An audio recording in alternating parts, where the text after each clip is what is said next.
어제 003형 항모 푸젠의 항공기 사출 영상이 공개되었습니다. 곧 취역하려는 것 같은데 개인적으로 충격 먹어서 몇 마디 해보려 합니다. 일단 003형 항모인 푸젠은 중국 인민의 방군해군에서 세 번째로 건조한 항모이자 중국 최초의 캐토바 방식의 항모입니다. 재래식 항모이면서 전자기 사출기인 이마스를 3개 탑재했지요. 운용할 항공기라면 미국의 F-18에 해당되는 J-15계열 항공기와 F-35C 역할의 J-35, E2에 해당되는 KJ-600 등의 항공기들로 구성됩니다. 비슷했던 체급의 항모라면 미국의 재래식 슈퍼캐리어였던 키티호크급 정도가 있겠습니다. 개인적으로 궁금해했던 것들은 과연 재래식 추진으로 이마스 3개소를 운용할 만큼의 전기를 생산해낼 수 있을까 하는 의문이었습니다. 일단 이말수로 항공기들이 사출하는 걸 보니 일단 문제되진 않는다고 치겠습니다. 알려진 내용으로는 푸젠급의 기관체계는 이원화되어 있습니다. 기존 원형인 쿠즈네 초프급에 사용되고 001형과 002형에서 사용하는 추진용 기관인 증기터빈과 이말스 등에 사용될 추가적인 전력 생산을 위한 발전용 디젤 엔진이라고요. 근데 과연 디젤 엔진으로 이말스와 각종 전자장비들의 전력 공급이 가능할까? 라는 생각이 들긴 합니다. 키티호크급처럼 이말스가 아닌 증기식 캐타펄트라면 가능하겠지만요. 뭐 저 말고도 다들 그렇게 생각하고 있을 겁니다. 개인적인 상상이라면 중국도 그리 호락호락하진 않을 테니 디젤 엔진이 아니라 가스터빈을 넣지 않았을까 하는 생각도 듭니다. 일단 연료체계의 측면에서 보면 함정엔 최대한 적은 종류의 연료를 사용하는 게 좋습니다.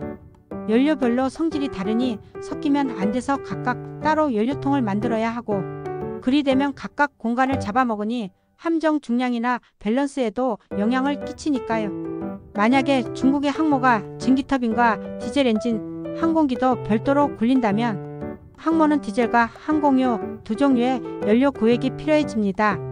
그리 되면 둘 중 하나가 부족할 경우 추가적으로 보급을 해주던가 아니면 항구로 돌아와야 하겠지요. 이에 비해 미국의 경우엔 항모에선 항공유만 있으면 되니 항공작전에 집중할 수가 있습니다. 그리고 미국의 경우 최대한 연료를 단일화하다 보니 타 나토 국가들과 연료를 공유하긴 하지만 통상적으론 JP5라는 가스터빈 엔진 및 항공기용 항공유를 쓰고 있지요. 중국도 자체적인 가스터빈 엔진을 사용 중입니다.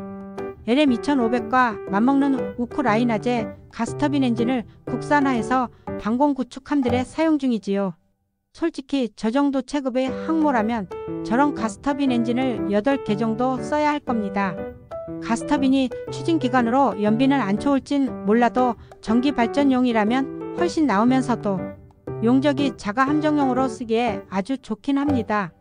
이에 반해서 재래식 증기터빈의 경우라면 연료를 태워서 터빈을 돌릴 고압증기를 만들 보일러의 용적이 생각보다 크다 보니 함정의 공간을 많이 잡아먹을 거고 그리 되면 연료나 항공기, 경락고 등 다른 공간이 축소될지도 모르지요. 뭐 일단은 알려진 바로는 증기터빈과 추가 디젤 엔진을 사용하고 이말수로 항공기를 운용하는 모습을 보였으니 정상적으로 운영된다고 치는 게 편합니다.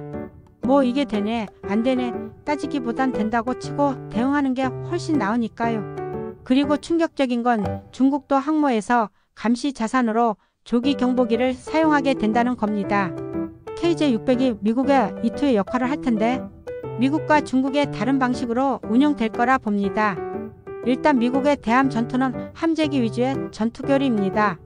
당장 미해군에서 함대 함용 무장을 달고 다니는 함정이 많이 없는 게 미해군과 싸울 적도 없지만 어차피 함대 전투를 한다면 배에서 쏘는 100km 남짓의 대함 무장보다는 수백 킬로미터를 날아가서 거기서 100km 남짓의 대함 무장을 사용하는 항모 항공단이 주력이 되는 게 훨씬 이득이지요. 이에 반해 대부분의 국가들과 사정이 비슷했던 중국의 경우에는 대형 VLS를 통한 대형 무장을 사용해 크기를 활용한 장사 정무장을 통한 함대함 전투를 상정했습니다. 뭐 대표적인 무장이라면 함대함 탄도탄인 YJ-21 같은 게 있지요. 기존 중국 항모 함재기들의 대함 무장이 제한되는 문제가 있었어도 함정들의 무장이 충분하니 표적 탐지의 역할만으로 충분했을 텐데 전술기가 아닌 본격적인 360도 탐지가 가능한 조기 경보기의 등장으로 이런 장사정 무장의 이점을 살릴 표적 탐지가 매우 용이해질 겁니다. 원거리에서 대략적으로 표적을 탐지하면 생존성이 높은 5세 대기체인 J-35가 가서 정밀하게 표적을 탐지하는 그런 식으로 운영할지도 모르지요. 중국이 항모형 기술을 조금씩 발전해 나가고 있습니다. 뭐 기술적으로는 좀 부족할진 몰라도 있는 건 있는 거니까요. 우리나 다른 나라들보단 훨씬 낫지요.